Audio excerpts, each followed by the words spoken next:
ದಕ್ಷಿಣ ಭಾರತದ ಪ್ರಸಿದ್ಧ ನಾಗರಾಧನೆ ಪುಣ್ಯಕ್ಷೇತ್ರ ಕುಕ್ಕೆ ಸುಬ್ರಹ್ಮಣ್ಯದಲ್ಲಿ ಈ ವರ್ಷ ಸೋಮವಾರದಂದು ಸಡಗರ ಸಂಭ್ರಮದಿಂದ ನಾಗರ ಪಂಚಮಿಯನ್ನು ಆಚರಿಸಲಾಯಿತು.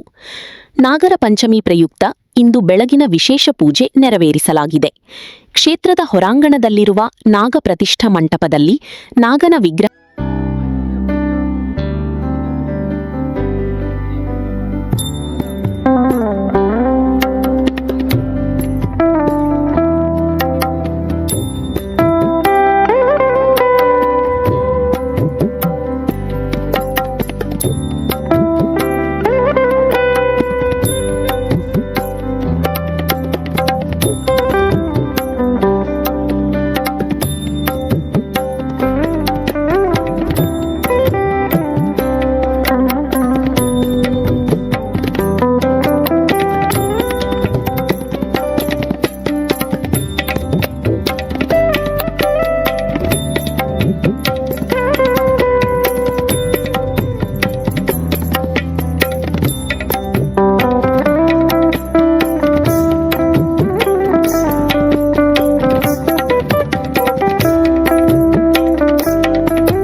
ಕುಕ್ಕೆ ಸುಬ್ರಹ್ಮಣ್ಯದಲ್ಲಿ ಈ ದಿನ ನಾಗರ ಪಂಚಮಿಯ ಶುಭ ದಿನದಂದು ಇಂದು ಕೂಡ ಅಧಿಕ ಸಂಖ್ಯೆಯ ಭಕ್ತಾದಿಗಳು ಶ್ರೀ ಕ್ಷೇತ್ರಕ್ಕೆ ಆಗಮಿಸಿ ನಾಗದೇವರಿಗೆ ಹಾಲು ಎರೆಯುವುದರೊಂದಿಗೆ ಪ್ರಸಾದ ಸ್ವೀಕರಿಸಿ ಭೋಜನ ಪ್ರಸಾದಕ್ಕಾಗಿ ಇದೀಗ ಸರತಿ ಸಾಲಿನಲ್ಲಿ ಮುಂದುವರಿಯುತ್ತಿದ್ದಾರೆ.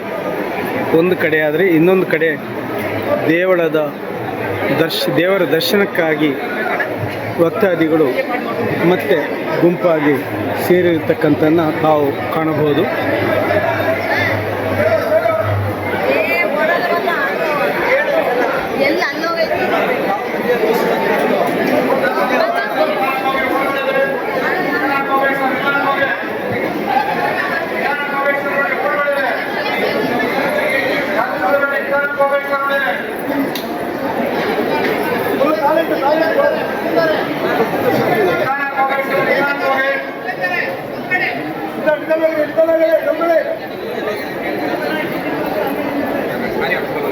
ಬೆಳಗಿನ ಜಾವದಿಂದಲೇ ಹಾಲು ಸಿಯಾಳ ತಂದು ನಾಗನಿಗೆ ಅರ್ಪಿಸಿದರು.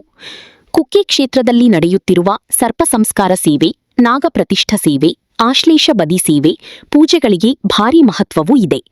ದೇಶ ವಿದೇಶಗಳಿಂದ ಅಸಂಖ್ಯಾತ ಭಕ್ತರು ಬಂದು ಇಲ್ಲಿ ಸೇವೆಯನ್ನ ಪೂರೈಸುತ್ತಾರೆ. ಸರ್ಪ ಸಂಸ್ಕಾರ ಸೇವೆಗೆ ಕುಕ್ಕೆ ಕ್ಷೇತ್ರ ಸರ್ವೋಚ್ಚ ನ್ಯಾಯಾಲಯ ಇದ್ದ ಹಾಗೆ. ಕುಕ್ಕೆ ಶ್ರೀ ಸುಬ್ರಹ್ಮಣ್ಯ ದೇವಸ್ಥಾನದಲ್ಲಿ ಮಾತ್ರ ಸರ್ಪ ಸಂಸ್ಕಾರ ಸೇವೆ ಮಾಡಿದವರು ಅದರ ಫಲವನ್ನ ಅನುಭವಿಸುವುದರೊಂದಿಗೆ ನೆನೆಸಿಕೊಂಡ ಹಾಗೂ ಸಂಕಲ್ಪ ಮಾಡಿದ ಎಲ್ಲ ಸಿದ್ಧಿ ಕಾರ್ಯಗಳು ಯಥಾವತ್ತಾಗಿ ನೆರವೇರುತ್ತದೆ.